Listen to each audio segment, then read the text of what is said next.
Okay, so if you've got an object undergoing circular motion and it passes 3 points A, B and C, and the radius of these points is R, and they've got an angle theta between them, and the velocity of the object at each of these points is just a tangent to the circle at the points, and they've got the same magnitude velocity but just a different direction. So you can resolve the horizontal and vertical components of the point. So at A, if you draw a right angled triangle, and then the horizontal component Vx, and then the vertical component Vy, and the angle there.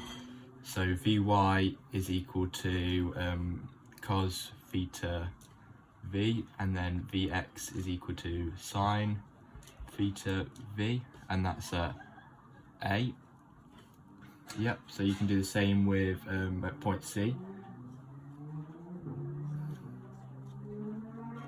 But so same point C.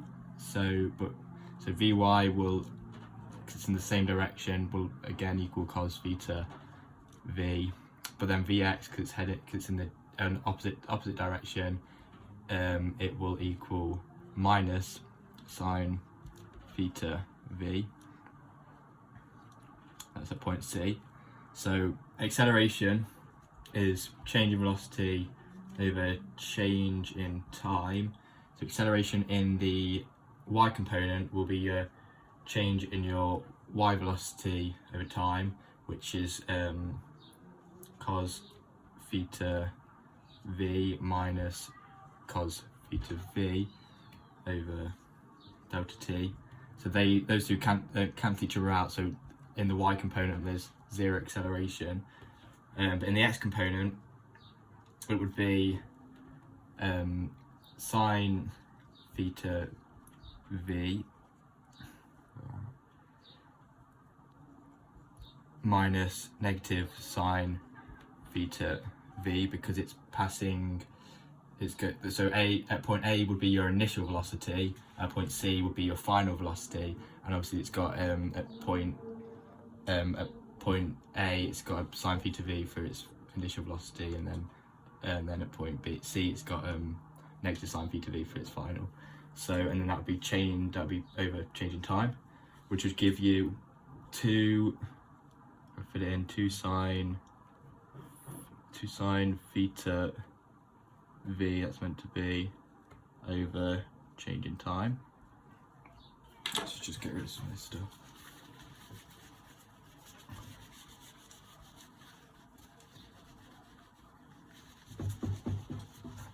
So yeah, the acceleration is equal to 2 sine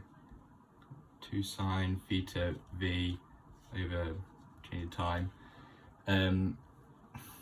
So you need to get rid of this change in time now.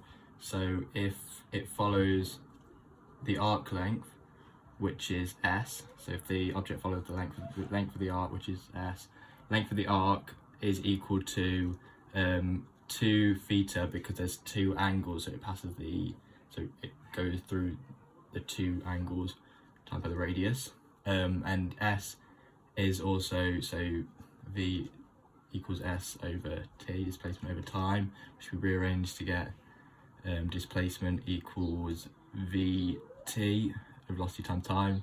So, and then you can equate the two equations to get vt equals 2 theta r, which rearrange to get t equals 2 theta r over v, which then you can substitute into this equation to give you a equals 2 sine theta v squared over 2 theta r, and cancel out the 2's. So if you do the limits of so if you limit theta to 0, then sine theta over theta is equal to 1, that basically means that as theta gets smaller and smaller, like closer to 0, as the angle gets smaller and smaller, then sine theta over theta, it gets closer and closer to 1, which obviously in the equation here, sine theta over theta, if that equals 1, then that gets rid of that expression.